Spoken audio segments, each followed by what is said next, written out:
I'm in the empire business. Everybody love everybody! You all know exactly who I am.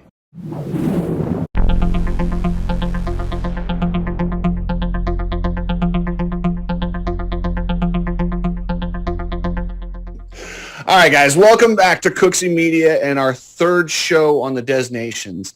And now, while I'm a little bitter about the whole Des Nations and the whole, you guys know me, I want riders to get paid. I think it's ridiculous that riders are asked to come represent their country, put their own livelihood in jeopardy for a race every single year. It's ridiculous. I'm fine racing for your country, but hey, guys, the Olympics pays money. It does. So why shouldn't the Des Nations? And my whole solution to this race is let's not do it every single year. If you want to do a race every single year, it's called the World Championship. It's called the National Championship. The Ryder Cup in golf does it every 2 years. The Olympics are every 4 years. Show me any world event like the World Cup every 4 years. Every event that gets all these countries together, it doesn't make sense to do it every single year. You're not going to get the best riders, and I think it's a bad idea. Coach, what do you think of my analysis of this, the race itself, and why it's kind of lackluster? Oh, I see. You got to ask Coach first. Okay. Of course I do. I got to go with the smartest people first, Johnny. It's just the way it is. Just saving best for last. That's okay. Well, to me, I have to politely disagree with you only because of the nature of our sport and the attrition and the injury rate. I think it's a little bit difficult. We talked about this in a previous show. You know, look at Prado. He went 3-3. Johnny, you can clarify this for me. Was he on the 250 the last time he was here, or was that on a 450? But I think Johnny had mentioned in the previous show, you know, since Prado's moved up to that 450, he doesn't have that tenacity that he did on the 250. Don't want to put words in Johnny's mouth, but I believe he even went so far as to say Prado rode the 250 better. My point being, that I did say. I think that the riders, if we go every 4 years, you take something that's a little bit, and certainly there's injuries associated with every sport that's out there, but the statistical chance of a top triathlete or a cyclist or a runner or a swimmer not being able to maintain form, I'm not saying keep peak form for 4 consistent years, but being able to build year over year. And again, any of our listeners can go through and do the research themselves. If we look at the top 10 guys this year in our outdoor nationals in both classes, and we go back just 2 years, how much different is that going to look? Now, again, I may be made to look like a fool. You just brought this up on the whim, so I haven't done any research on it. But I look at something like Des Nations, where if it was every 4 years, you look at how riders blossom so quickly. Let's take somebody like a Jet Lawrence. You know, for those of you that have watched Whiskey Throttle and you got to listen to Jet and Hunter talk about their career, you get to hear Dazzy talk about it. You think about, we know Jet right now and we know Hunter as we know them right now, riding for Factory Honda, top contender. If I were to ask any of our listeners that didn't watch the Whiskey Throttle show with the Lawrence brothers, where and what do you remember about the Lawrence brothers 6 years ago? I think we started hearing some rumblings that Hunter was doing well.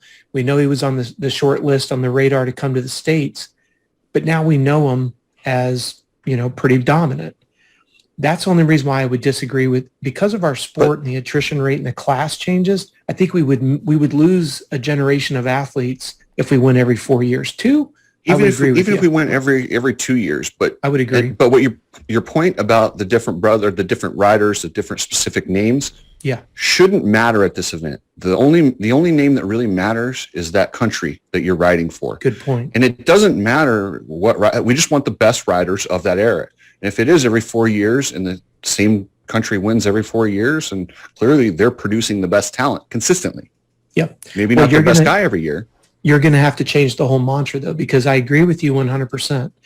If we're going to put together a group of racers, then and I know it's very, very difficult and it's a very touchy subject, but if we're going to commit as a country, then we've got to commit to having the entire package. And what I mean by that is, when it comes time and you take any development program for any sport, you may be the best, fastest racer 2 years ago, but then you run into some hiccups and some issues, and then maybe someone comes into their own. And when it comes time to picking that Olympic team, you may have had 3 great years, but you just didn't make the cut. But here's where I'm going with it. If we're going to send the best racers, we need to have a collective supporting unit of the OEMs, the team managers. Look at it right now. It's very fragmented. We have people that, we talked about this in another show about Jason Anderson maybe not getting a chance to ride because of some internal politics. So your point's a good one, Chris, in regards to if we're going to really put our country on the line and we put our names aside and we race for the betterment of our country to win, how would you suggest that we streamline the resources to make sure that we've got the best resources, the best budget, the best team to go race every 2 to 4 years? Well, if you're racing every year, you have no resources. You don't have any time to recoup them. Every other year or every 4 years, you can actually schedule it. So every 4th year, these teams know, okay, this is a designations year. We're going to end in July and prep our team or whatever we're going to do to prep, or, but they'll know that's coming. And think about this year. Okay, I'm going to be a homer here. I've been hard on America, and I said I don't think we're going to win. But the designations last year did it really mean anything because America wasn't there? It didn't. It really didn't. It did. They lost a lot of viewers. I didn't watch it, and I was bummed that America just wasn't there. It was like it just proved that they didn't care about it. But because it's a GP with a funny format. That's all it is. Well, and they got to come up with more sponsorship money to get their asses there. And if you look at the Olympics, you were right saying that they do get paid. It's like $40,000 to win a gold medal. However, there are some sports like basketball, like cycling, where that's not the supreme event for that sport because they've got other series that are the elite part of that deal. And I think that Motocross of Nations kind of falls into that because everyone's got the MXGP, you've got the Motocross, you've got Supercross. So it doesn't have as much hype involved with getting the riders there. And so the riders... It doesn't have the hype because it's every single year. It will have more hype. That's my point about the hype. My point is even for cycling, the Tour de France is every year, and people are more hyped about the Tour de France than they are on, the Olympics for cycling. That's fine, and cycling's a kind of a bad example on that, but I'm just saying if you want this event to have some pizzazz... basketball or anything of that nature, but swimming... You disagree with me? It's not the high. Yeah, it's different. I feel like no. I don't disagree with you. Has got NBA, or not swimming, but basketball has got. Maybe I was saying basketball has got the NBA Olympics that happens every 4 years. People don't care. People care a lot about gymnastics. They care a lot about bicycle motocross for the Olympics. They care a lot about swimming. These sports that don't have such a huge series outside of the Olympics. I think therefore it's a huge deal. And I do agree with you, Cooksey. Maybe if they did do this every 2 years or 4 years, people would want to be a part of it, and it would be a bigger hype, and therefore there'd be bigger money, and people wouldn't be so scared about getting injured. I think people are scared of getting injured because all the riders are ridden hard and put away wet between, you've got the whole 17 Supercross races. And I'm going back to your analogies. What about soccer? Soccer's got World Cup. That's every 4 years. That's huge. But there's also soccer with nationals and all these different leagues. That's really big. Well, you're talking about the most popular sport in the world. I guess You guys are bringing up two really good, important things. What we're missing is the culture behind golf, it. Tennis. We're missing the culture, though, Chris. We're missing the culture. Because like Johnny said, the Tour de France is so big because in Europe, cycling is enormous. Soccer, or as they call it, football, it's a cultural thing. You even look at Motocross Designations. Hopper's talked about this for years on his YouTube channel. They prioritize outdoor racing. So for them, it is their bragging rights of the Tour de France. Right. But culturally for them, it's like, because Chris, you're right. And JH, you bring up a different perspective. It's difficult because if we look at something like the gymnastics, as you said, Johnny, in the Olympics, that would become the pinnacle. But if you look at it culturally, pretty much it's like you go through high school, you go through college or high school. Some of these gymnasts at the Olympics are in high school. But what are they going to do after that? They need to stay in shape for the next round of Olympics because there's no professional gymnastics. If you look at culturally, Look at the outdoor national, or look at MXGPs and all of that. Culturally, they live for that one race a year to say who's got the bragging rights for the next year. But it's almost like we're trying to smash a culture into our sport that we don't have the same culture that's already there in Belgium and Europe and all of those places. I mean, you look at Stefan Everts and you look at Caroli and you look at Hurlings, they're superstars. That is a cultural thing that we'll never get over here. Hey, in all fairness, Tomac getting the ESPY award this year, think about that. That is huge. That's huge. It's just on par with Dungey getting on the Wheaties box. That's huge. So if we take that, and Johnny, you mentioned something. Who pays the $40,000 for that athlete as an Olympian? Is it USOC? I think so. Yeah. No. It's the Olympic Committee. The United States Olympic Committee. No. The world. Because everyone should put money. There's a reason why I'm so it's asking. Like $37,500 for gold, $22,500 for. But who pays it? There's the International Olympic Committee, right? So the IOC. Yeah, that's who pays it. Okay. I'm not trying to rip a scab off, and I'm not trying to stir up the stink pot, but I do want people to think about this. What I can never understand is a lot of people know that I do a lot of work in the triathlon world. So you have USAT, which is the governing body of the sport of triathlon. Well, their entire governing body is funded by membership, right? All governing bodies are funded by membership. And a percentage of that annual income off of membership goes and is earmarked towards the top pros, or I guess we don't call them pros as a triathlete but they are essentially the top pros. They get a monthly stipend to live on. And then if they can keep that development program growing, the idea here is you have to accumulate enough points to be eligible for the Olympic team. If you get selected, you carry on. And then Johnny just said, if you get a gold medal or a medal, you get financially compensated. But if I can get everybody to look in the rearview mirror, what is the difference? You have a governing body that takes a percentage of membership revenue, reinvests it into the top of the sport. Now, Chris, your idea of being every 2 or 4 years has a completely different connotation. Because what is it that we've been talking about in every one of these shows? It's expensive. It's on the rider's dime. It's on the team's dime, right? Yeah. So what do most of the teams do? I mean, we've even heard behind the scenes that some of the teams just said, look, we don't want to put money into it. It's not worth it. It's not worth it. Well, if you step back and the governing body took a percentage and earmarked a percentage of annual membership revenue and put that into a pot, whether that be monthly stipends, and I know some people who don't quite understand economics would go, well, a person making $1 million a year doesn't need a monthly stipend. You're missing the focus. What we're saying is, if, Chris, to your point, if we're going to do an Olympic style every 3 to 4 years, can you imagine if the governing body put a little bit aside every year, and now that entire going to designations is funded by the governing body, so it alleviates the burden off of the teams? Now we say, let's bring the best riders. We're going to help offset the cost. Right now, all the teams are like, man, I don't know, Chris, Johnny, what would you ballpark? What's it cost a team to go to designations?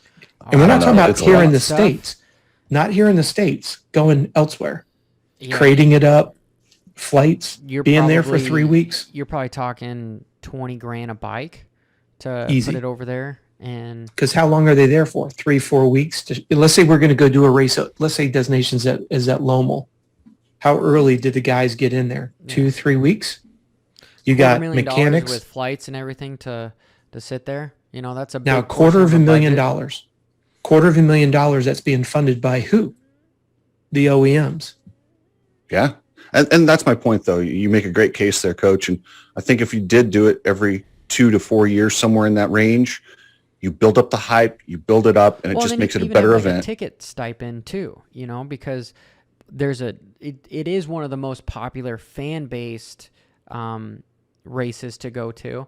And if you paid an extra $10 for that ticket to help the riders, so that like even the riders, the team that gets 34th, you know, they still get a good portion of, you know, $2 to $10,000 when it comes to just extra money to get there.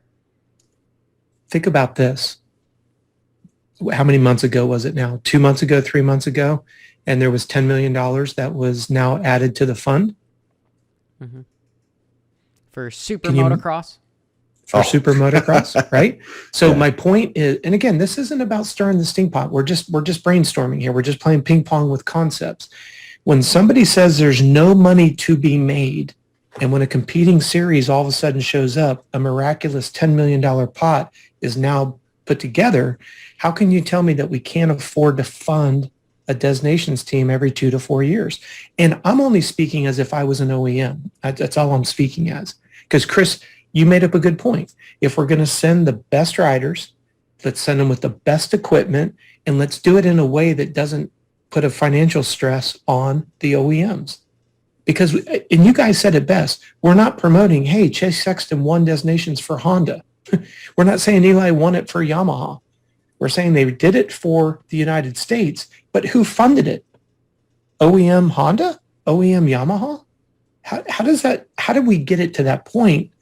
If you're going to go with 2 to 4 years and add more clout to it, then let the governing body fund it so that it doesn't become a burden on anybody.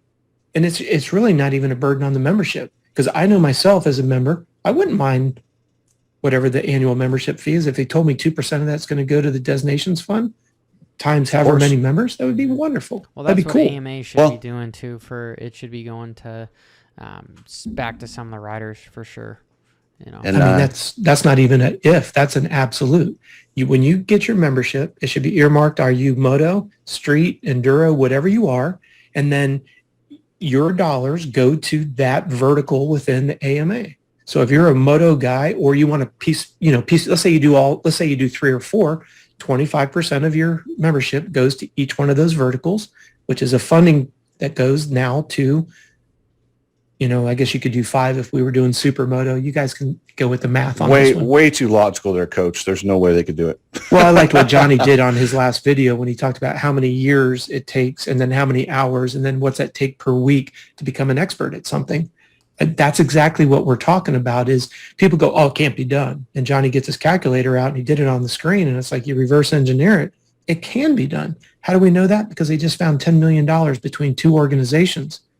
Yeah, they need to do a lot more than just that too. But we're talking about Destinations based on what Chris was saying about putting some more emphasis and clout on it. And if we are going to try to put it on par where we do it annually, then we need to put it almost into the same realm that the Europeans do. What would you guys say that you're more excited for? Motocross of Nations or Straight Rhythm? Destinations for myself. Probably Straight. Well, this year, since we weren't there last year, I have an anticipation. I really want to see the Destinations, but I also want to see Straight Rhythm. Yeah. Well, but let me ask. This year is kind of an exception because we had such a good motocross series, and it's been. But again, to your point, okay, I will say this: if we were at Motocross of Nations the last 2 years, I'd be like, yeah, Straight Rhythm, I'm more excited for. But because we haven't been there a couple years, I'm tuning in because I want to see how we compete because we haven't been there in a couple years. But what about the Straight Rhythm? And again, our conversation points are not scripted, so I hope the listeners understand that. Johnny, what do you like? What's your attraction to the Straight Rhythm? And Chris, I'm going to ask you the same question. Well, personally, I think it shouldn't just be just 2 strokes because I'm not as big on the nostalgia of just 2 strokes. I want to see, the best riders on the best equipment racing the most gnarliest track, which the Straight Rhythm, it's just scary ass triples and quads, which just appeal to me because it's about riders that are just staying low and just pure technicality as far as it's different. That's what appeals to me is it's different. What do you like, Chris? It's on the beach this year. I don't know what else to say. It's in downtown on the beach. How cool is that? Like literally they put this race. It's so different than anything else we do. Red Bull just they just do a really cool job of marketing it, having fun with it, bringing in 2 strokes and bringing in the nostalgia. See, notice the consistency. What was the consistency in both of your answers? 2 strokes. And what was I didn't the like the big fact that it's 2 strokes because he doesn't like it. But No. I mean, But two-strokes but are that cool and all, but if we're talking about sheer torque and, I'm innovation and I'm on the cups of technology. That's why I'm a big blockchain fan. I want to see the newest and coolest shit. Okay. But reverse engineer it. What put straight rhythm on the map? They said it's going to be two-stroke only. To your point, Chris, Red Bull listens to what the people want. People wanted to smell and hear the sound of a two-smoker. You got Pastrana out there on a RM500, run what you brung, right? It's interesting to me how they built an event just based on saying we're going to be two strokes. And now, Chris, like you said, they're changing the venue. They're now doing what Red Bull does better than anybody else. But it's so interesting. And if we were to survey 100 people, I would say 90% of would somehow in their conversation would bring up two strokes. Absolutely. It was a lost art. This is not rocket science, man. It's just all right, guys. We have beat this one to death. It's we're 20 minutes in on the one topic, so I'm going to cut you guys loose, and we're going to head over to Hopper's channel. He's going to have the fourth video. What's the topic on the fourth one, Hopper? Overall, best 250 rider. The best 250 rider and 450 rider of the designations. So, technically, the best overall rider because there can only be one. But then let's go one further and let's say who is the best performing 250 guy. I'm gonna say. Don't say it yet. No, we gotta. No. This is where you go. Come on over to Johnny F and Hopper's channel. Like, subscribe. Maybe leave a nasty comment for Cooksey for trying to weasel his way and to just not even.